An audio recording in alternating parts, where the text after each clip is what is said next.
오늘 아침 묵상할 하나님의 말씀은 여호수아 20장 1절에서 9절까지 말씀입니다. 오늘 말씀은 도피성에 관한 말씀입니다.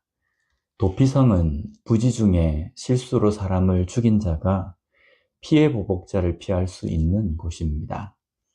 고대 근동 지방의 아주 오래된 법에 따르면 벌어진 살인에 대해서는 그 죗값을 치러야 했습니다. 공식적인 재판이 있기에 앞서서 살인범 아니면 살인범 대신 살인범이 속한 씨족의 구성원 가운데 한 사람을 살해당한 가장 가까운 남자 친척이 죽일 의무가 있었습니다. 이 사람을 피해 보복자라고 합니다. 이런 풍습에는 때로는 원한 관계에 의해서 잔인한 보복이 일어날 수 있었습니다. 그래서 도피성을 통해서 피해 보복자로부터 살인을 피할 수 있도록 하셨습니다. 그래서 도피성으로 피한 사람을 피해 보복자는 따라가서 죽일 수 없게 하셨습니다. 그런데 도피성은 사람을 죽인 자가 무죄라는 의미가 아닙니다.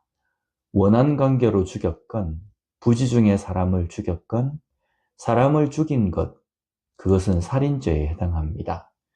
그러나 어떤 의도에서 사람을 죽였는지에 따라서 판결은 달라질 수 있습니다. 사람을 죽인 것에 대한 정확한 판결을 받기 전까지 피해 보복자로부터 피할 수 있는 제도인 겁니다.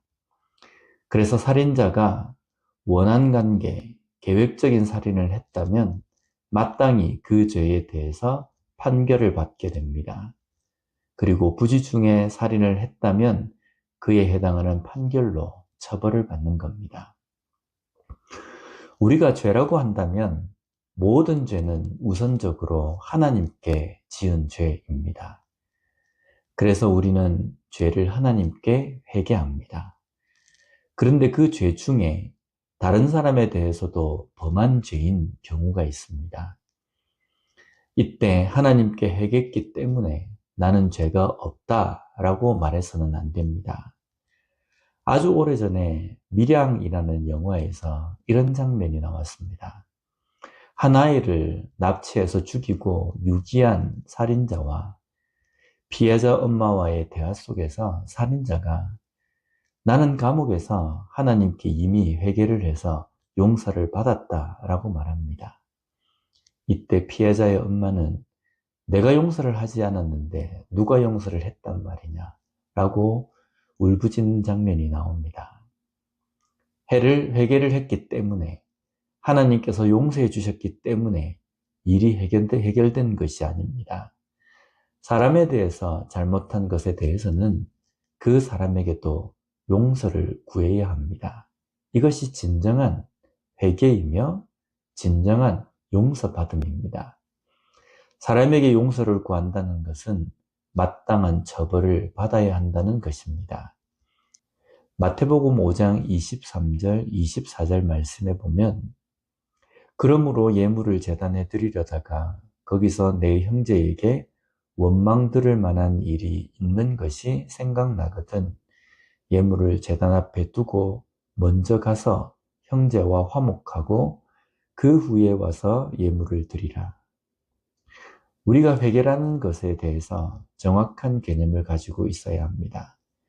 나와 하나님과의 관계이지만 주변의 사람들과의 관계도 잊지 말아야 합니다. 누군가의 원망 들을 만한 일을 했다면 하나님께 먼저 회개해야 합니다. 그리고 그것으로 끝나는 것이 아니라 그 사람에게도 용서를 구하고 그와의 관계가 회복될 때에 하나님은 그 예배자의 예배를 받으신다는 겁니다. 도피성으로 피하면 죄가 없어지는 것이 아닙니다. 사람을 죽인 것에 대한 판결과 처벌은 받아야 하는 겁니다. 이것을 착각하고 원한의 마음으로 사람을 죽이고 도피성으로 피한 사람도 분명히 있었을 겁니다.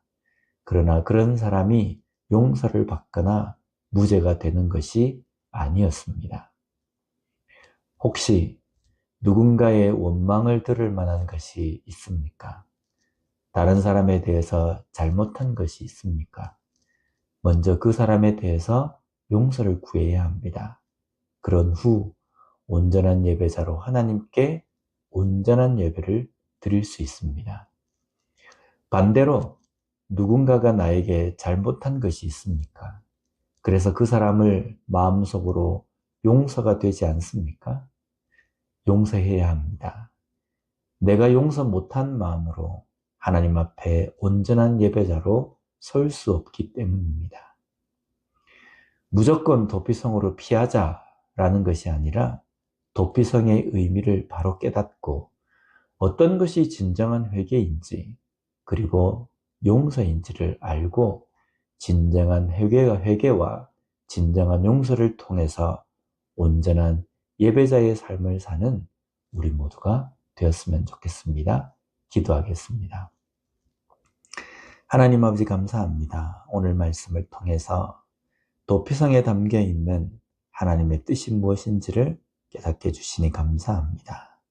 하나님, 우리의 삶에서도 누군가에게 원망 들을 만한 일이 있다고 한다면 먼저 그 사람과의 관계 속에서 화해함으로 말미암아 하나님 앞에 온전한 예배자로 살아갈 수 있는 우리가 되게 하여 주시옵소서. 또한 누군가가 결코 용서가 되지 않고 누군가에 대한 원망이 마음속에 있다고 한다면 용서할 수 있는 우리가 되게 하여 주시옵소서. 그리하여서 우리 또한 온전한 예배자로서 살아갈 수 있는 삶이 되게 주님 붙들어 주시옵소서. 예수님 이름으로 기도드립니다. 아멘.